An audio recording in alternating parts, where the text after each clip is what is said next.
Hooters, a brand that was originally set up by 6 guys who just wanted to build a place that they couldn't be kicked out of, set out to make fun of its own overtly tacky nature, only to become America's biggest restaurant. Unfortunately, years later, that restaurant would be sagging and the world would be very, very different. Hooters, though, has enjoyed 4 decades of growth and 4 decades of controversy alongside its own airline. And even more importantly than that, I have ordered, just now at time of recording, one of their uniforms to see if my very own wife would be interested in taking the thumbnail for this video. I don't know whether that's happened, but you do because you've clicked on the thumbnail, so we'll see. This is the entire history of Hooters. This is the Jason Hassett Show. I'm Jason Hassett, and welcome to the Jason Hassett Show. I really need to get better at that. Do it live! I am not going to exploit. 200. A Pizza Express in Woking. Your line of questioning is transphobic. Now watch this drive. Fucking thing sucks! This video is brought to you by checkmythumbnail.com, the analysis tool for YouTubers by YouTubers. Try it free today. Hello everybody and welcome back to the Jason Hassett Show, where this week we're going to be talking about something a little bit lighter than your average JFK or UFO conspiracy in the entire history of Hooters. But don't worry, next week we will be getting back to something that's definitely going to be controversial and could get me demonetized potentially. But anyway, I'm not monetized yet because I don't have 1,000 subscribers. So this week we're going to be going through the entire history of Hooters for something a little bit fun this November. And if you're new here, the way we do this is I have had research collected for me from the interwebs, which is violently unreliable. And I'm going to go through it with you today. And that means that if there is anything wrong or if there's something I've missed that you think is important to the story, the comments is a place where all of you can go and share. And some of you have been spectacular at giving us some great feedback and information and letting the whole community learn. So please do that in a nice, respectful way. And while you're down there, why not hit like, subscribe, and hit that little notification bell to ensure that not only do you see the videos, but that I can make some cold, hard cash. Now let's get into it. Hooters had a very weird start, starting on April Fool's Day back in 1983, April 1st, 1983, for those of you wondering, by 6 businessmen in Clearwater, Florida. None of the original Hooters 6 had restaurant experience. They were a motley crew that included a painting contractor, a liquor salesman, a retired service station owner, a real estate executive, a brick mason, and a painter. On October 4th, 1983, they opened the very first Hooters restaurant in a former rundown nightclub on Gulf to Bay Boulevard in Clearwater. The founders joked that the goal was simply to create a place that they couldn't get kicked out of, which is a fairly nice goal to have. Even the name Hooters was chosen to be tongue-in-cheek, a double entendre referring to both the owl in the logo and, at the time, a playful slang for women's breasts. The original decor embraced a casual beach bar vibe with unfinished wood, sports on the TVs, and a carefree atmosphere. Their now famous slogan captured it perfectly. Delightfully tacky, yet unrefined. In its first few months, the Clearwater Hooters struggled to attract business until a serendipitous publicity boost during the Super Bowl of 1984. Washington Redskins star John Riggins aided Hooters before and after the game, drawing much media attention. Almost overnight, the little restaurant's nightly sales jumped from about $2,000 to $4,000.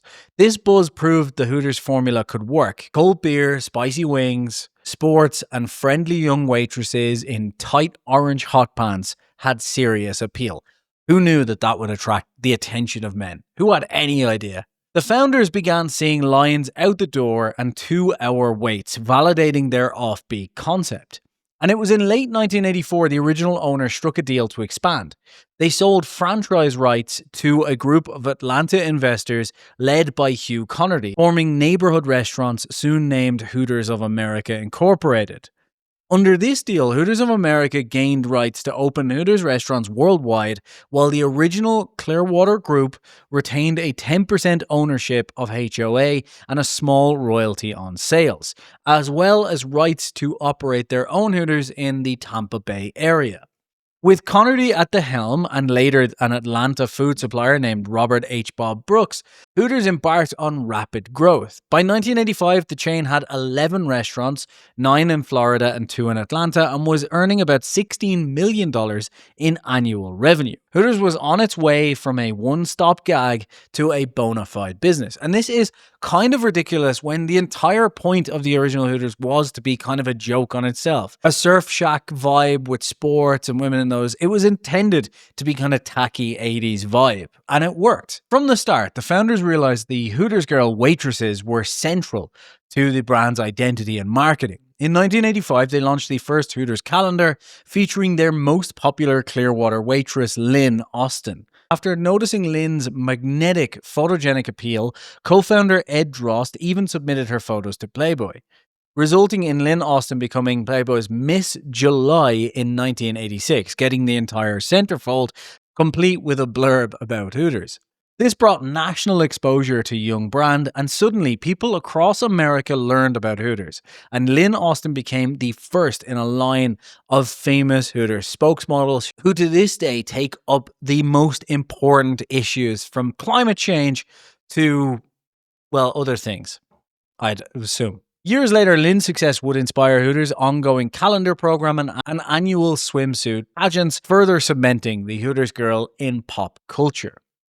Hooters proved to be a publicity magnet throughout the 80s. Again, who could have guessed?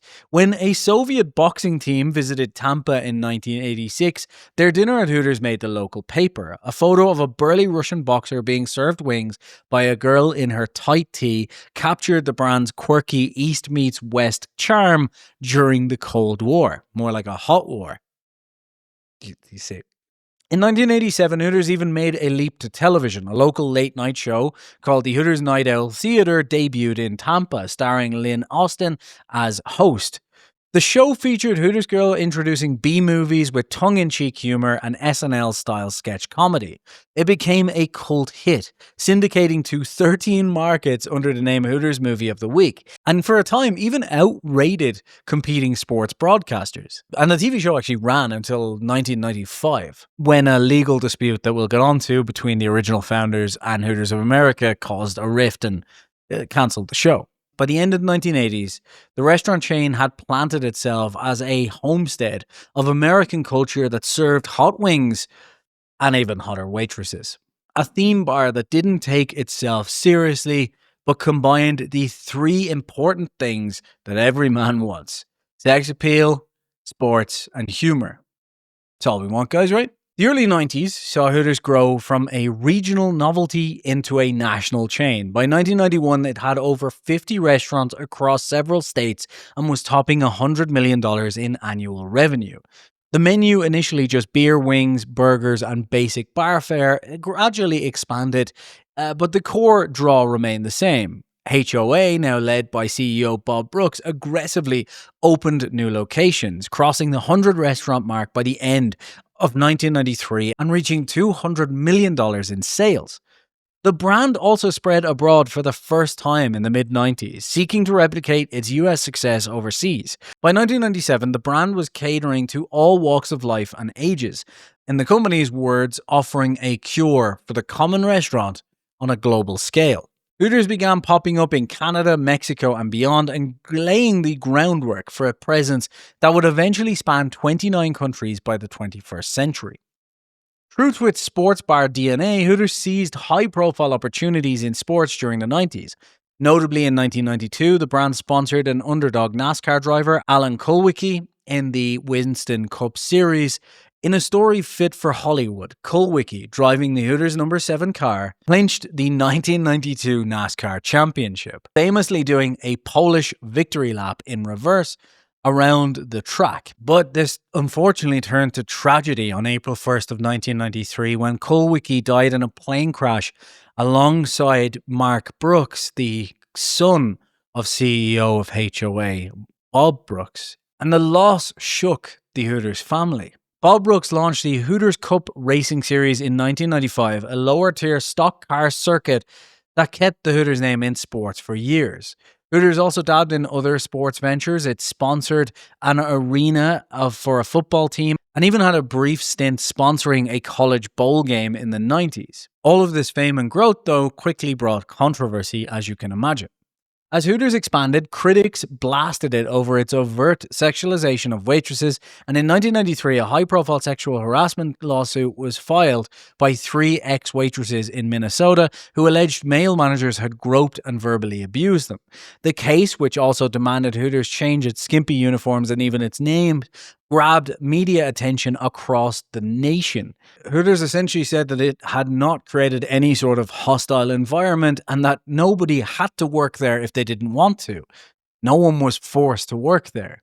The suit was eventually settled out of court, but it underscored the brand's precarious balance between fun and objectification.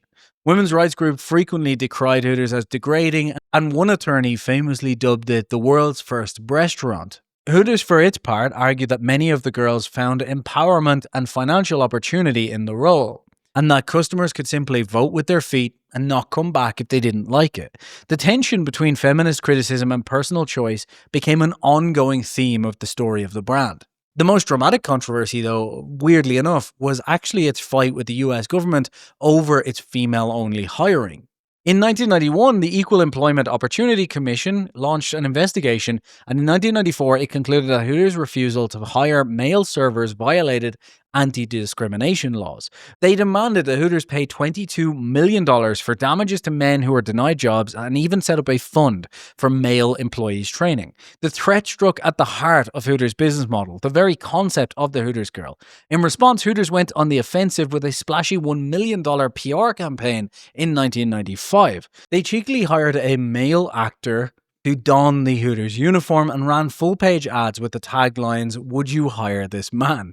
The company argued that its waitresses were essentially entertainers, which basically means you are allowed to hire based on gender given they are playing a part, the same argument that works, for example, for the Rockettes. Hooters also rallied public support. Over 100 Hooter girls and male managers staged a march on Washington in November 1995, delivering hundreds of thousands of protest letters to the headquarters of the EEOC. The stunt coincidentally hit during a federal government shutdown, making Hooters the day's top news story. Even members of Congress spoke in defense of Hooters girls. Under intense public and political pressure and widespread ridicule, the EEOC quietly backed down by 1996, dropping its demands. Hooters ended the 1990s as a highly successful chain, though one with a controversial reputation.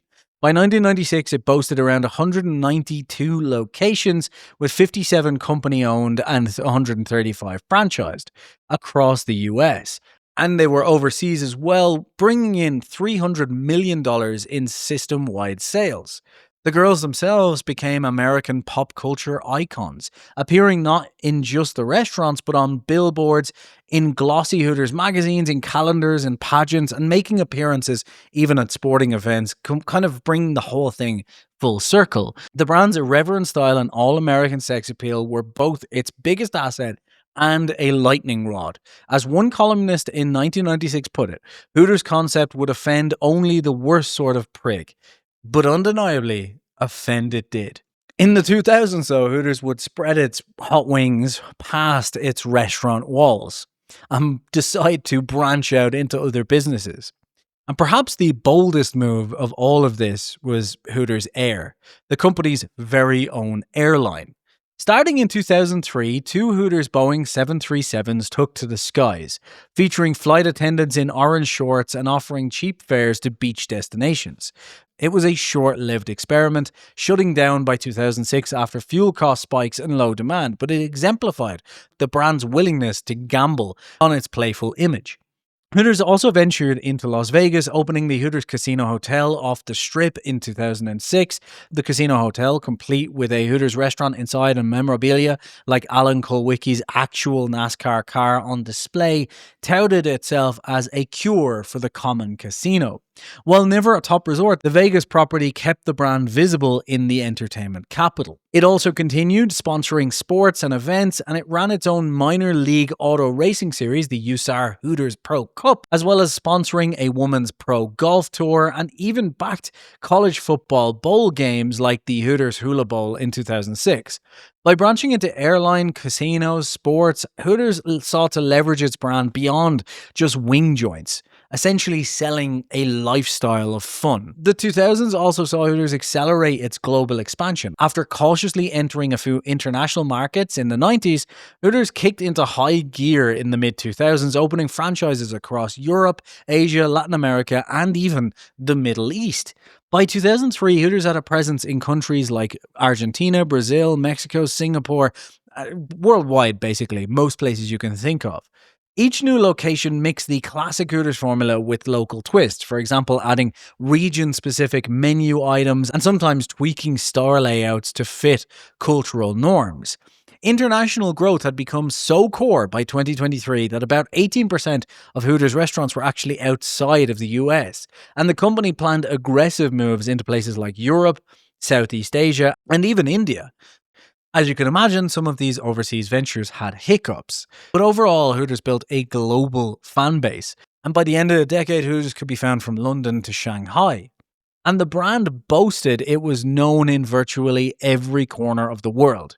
The 2000s, though, also brought significant transitions in ownership and leadership.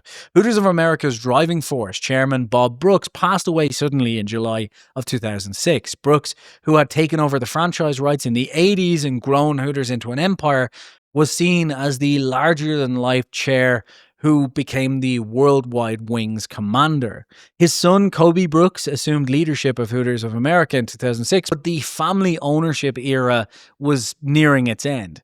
Rumors were swirling of the Brooks estate planning to divest from their ownership and kind of back out of the business. Meanwhile, the original founders, the Hooters Six, still retained control of a handful of locations in Tampa Bay and Chicago areas and the valuable Hooters trademarks. Tensions occasionally flared, indeed, between that group and the Hooters of America management. For instance, in the late 1990s, the HOA had lawyered the franchise agreement several times to gain more control. Eventually, a detente was reached by the late 2000s. However, the detente was just really a jumping off point for future issues. In 2006, the 12th annual Hooters International Swimsuit Pageant was dedicated to Bob Brooks' memory, marking the end of an era. And soon, big changes in ownership were on the horizon as the brand prepared to navigate this new century head-on. Despite its body image, Hooters in the 2000s had made point to give back. Charitable involvement became its corporate ethos. Especially close to Hooters' heart was breast cancer research, an irony not lost on observers. In 2002, one of the original Hooters calendar girls, Kelly Jo Dowd, was diagnosed with breast cancer. The company rallied around her, raising awareness and funds, and in 2006, at its annual pageant, Hooters presented Kelly Jo and her family with $1 million grant to the V Foundation for Cancer. Sadly, Kelly Jo Dowd passed away in 2007, but her legacy lives on through the ongoing charity efforts of the company. Hooters also launched the Jimmy V Foundation Golf Tournament and partnered with causes like Make-A-Wish Foundation and USO. By 2010, the chain had raised over $2 million for military families and its Operation Homefront campaign. The philanthropic image of Hooters in the 2000s showed that behind the irreverence was a company capable of taking itself seriously when it mattered. After years of speculation, the Brooks family sold Hooters of America in 2011, ending nearly 3 decades of family ownership and handing it over to a consortium of private investors, including firms like HIG Capital, Carp Riley, and a variety of other holding companies. They acquired the chain. Kobe Brooks departed and a new management team took over, vowing to modernize the brand. This ownership shuffle kicked off a period of experimentation and reinvention. The new leadership immediately identified a key challenge. Millennials and Gen Z weren't flocking to Hooters the way previous generations were. Hooters' customer base was aging, and the once growing concept was at risk of seeming dated to young adults. So the company set out to refresh almost everything, from the menu to the decor to the marketing, and to somehow do all of this without alienating its core fan base. Around 2012, Hooters undertook a major store remodeling initiative. The classic wood-paneled memorabilia cluttered interiors got a fresh coat of paint, more modern furnishings, increased TVs, and bar seating to re-emphasize the sports bar atmosphere. Some locations even toned down the kitsch to be a bit more polished while still undeniably tacky. They added new salads, seafood, and lighter options aimed at attracting more women and health-conscious diners. They kept the famous wings front and center, but acknowledged not everyone wants fried food and beer all the time. These changes were an attempt to court a broader audience beyond the traditional male sports fan.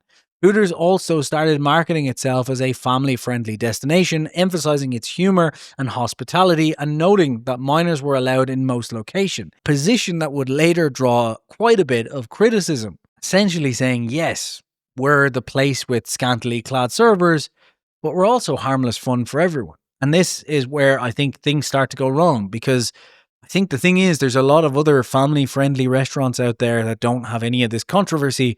So I think leaning into your lane is a better way to go. But anyway. During 2010s, Hooters found itself facing a wave of restaurant competitors. It was the original inspiration for. Rivals like Tilted Kilt and Bone Daddies emerged, offering their own spins on the formula, often with even racier themes and more upscale food. These upstarts ate into the margin for Hooters, and by the late 2010s, one of its competitors, Twin Peaks, was growing fast. It would expand by 12% in 2023 alone, even as Hooters' restaurant count declined.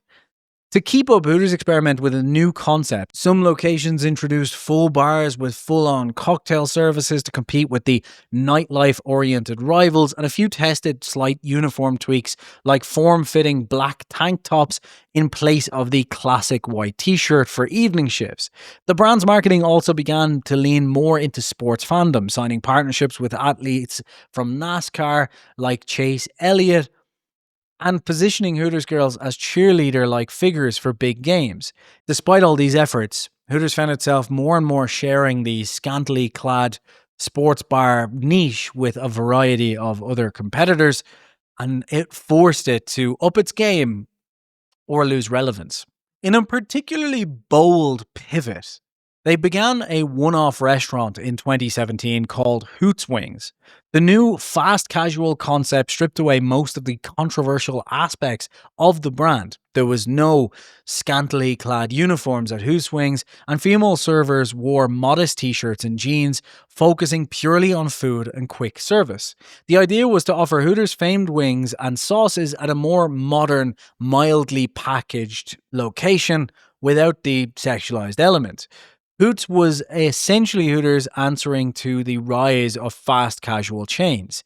The first Hoots opened near Chicago as something of a pilot program. Over the next few years, a handful of Hoots locations popped up around cities like Tampa and Atlanta. They catered to customers who enjoyed the Hooters food but might have felt awkward about traditional Hooters ambiance or the women that were there and just wanted a quick bite. It also allowed Hooters to finally hire men for customer-facing roles, since the Hooters girl imagery wasn't part of Hoots.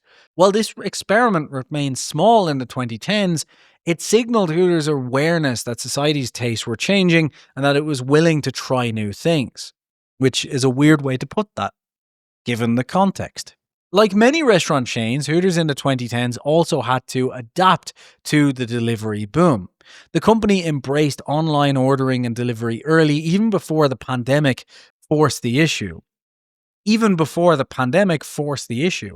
By 2019, Hooters had spun up several virtual brands, delivery-only sub-brands operating out of its kitchens, with names like Hootie's Burger Bar and Hootie's Bait and Tackle for seafood. In 2022, Hooters even partnered with one of the drivers it had sponsored before, Chase Elliott, to kick off Chase Elliott's Chicken Tenders, a virtual brand aimed at NASCAR fans. These ghost kitchen concepts were a way to utilize kitchen capacity and reach new customers without changing the core Hooters format. Interestingly, Hooters found that 75% of the orders that came in to these virtual restaurants were from people who had never set foot inside a Hooters restaurant. A sign that there was an untapped demand for the food if separated from the dine-in experience. By the late 2010s, Hooters had ramped up its social media presence and began acknowledging its critics in a tongue-in-cheek way online. All these efforts were aimed to keep the brand relevant and ensure that they had other ways to distribute the food, which is frankly delicious, to a variety of customers, even if those customers didn't want to see boobies. Even as it tried to modernize, Hooters couldn't escape its old image entirely. The company periodically faced flare-ups around the fine line that they were walking with their appeal. For example, in 2010, I shouldn't be laughing at this, but a few of the girls in Michigan sued the company after they were put on, quote-unquote, weight probation by management, essentially told to lose weight if they want to keep their job. Maybe I should become a Hooters girl. That would give me a good way to not, to go on a diet or whatever. Worth a try, maybe. The case, as you can imagine, got quite a bit of attention, but was settled out of court in 2011. In 2010, Hooters also had an uncomfortable moment on reality TV when Undercover Boss featured a Hooters franchise manager demeaning his waitresses, making them eat beans off plates with no hands as a contest. The CEO at the time fired the manager on camera and promised to change this and make sure it would never happen again. Perhaps the most telling controversy, though, came in 2021 when Hooters tried to roll out a new, even skimpier uniform. Tiny, skin-tight shorts that many servers said felt like underwear. After a wave of viral TikTok videos by the girls blasting the new shorts, the company relented and made the provocative bottoms optional. In a public statement, HOA said it appreciated the feedback and that it was going to be updating its policies to be more accommodating, including allowing different short lengths and more flexibility of things like tattoos for staff. Again, showing the fine line that they were going to walk, and also the fact that they obviously didn't really understand what the original brand was supposed to do. Yes, the girls were supposed to be appealing, obviously, but the idea wasn't to make it overtly over the top in terms of them running around in underwear. It was supposed to be that kind of tacky beach vibe of its day. In a Baywatch era is what they were supposed to. I think genuinely, if they had leaned just more into the 80s stuff, like kept with the girl thing, but just more 80s stuff, big hair, music, that kind of thing, I think it would have been a proper vibe, especially in an era of like Stranger Things and 80s throwbacks. Despite efforts to refresh the brand, Hooters saw its numbers stagnate and then decline in the 2010s, after peaking at around 430 locations globally in 2012. The chain then began to contract. Between 2012 and 2016, the number of Hooters restaurants in the US dropped by 7%. Analysis debated the reasons, some pointing to changing social attitudes. As one cheeky headline put it, millennials aren't that into boobs, which is absolute bollocks, I may say, as a millennial myself, while others noted broader casual dining struggles.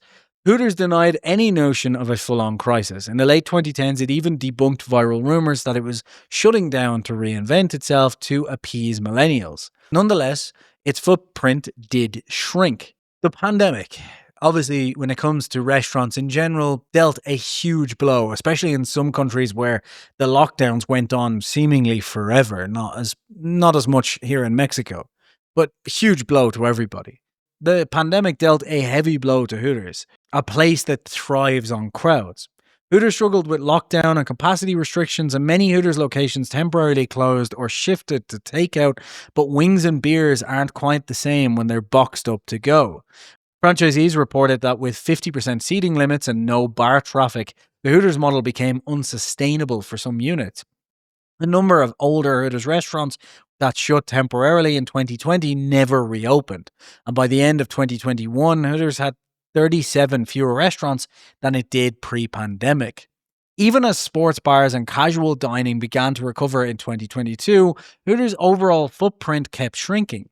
The brand's early adoption of delivery and virtual brands helped a bit, but couldn't fully make up for the loss in sit-in diners. Fewer people were going out to sit-down chains, and more competition was from takeout, streaming entertainment at home, etc. In 2024, Hooters made news with a wave of US store closures, sparking debate about whether the brand was finally running out of gas. More than 40 restaurants closed in the first half of 2024 alone across at least 14 states.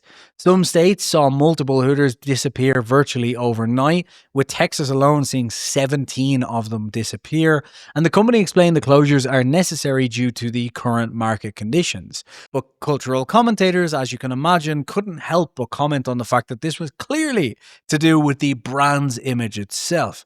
The core of the issue was that the way that this was designed in the 80s was now starting to see the beginning of the end, and that people just didn't want this anymore. Were the original American restaurants themselves beginning to sag?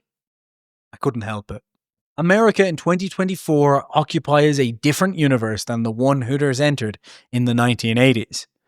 Younger generations, shaped by #MeToo and shifting social norms, often viewed the brand as a cheesy relic at best, misogynistic at worst. As one writer quipped, after 40 years, maybe America is more of an ass guy. That's a joke I can get on board with. I like that. But it didn't end there. No. It went all the way to the bankruptcy. Yes.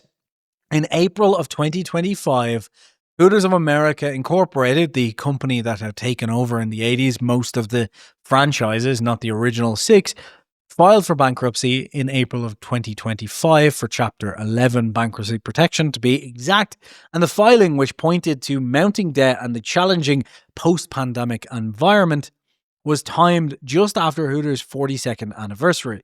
Importantly, this was a controlled restructuring supported by the company's lenders, not a liquidation.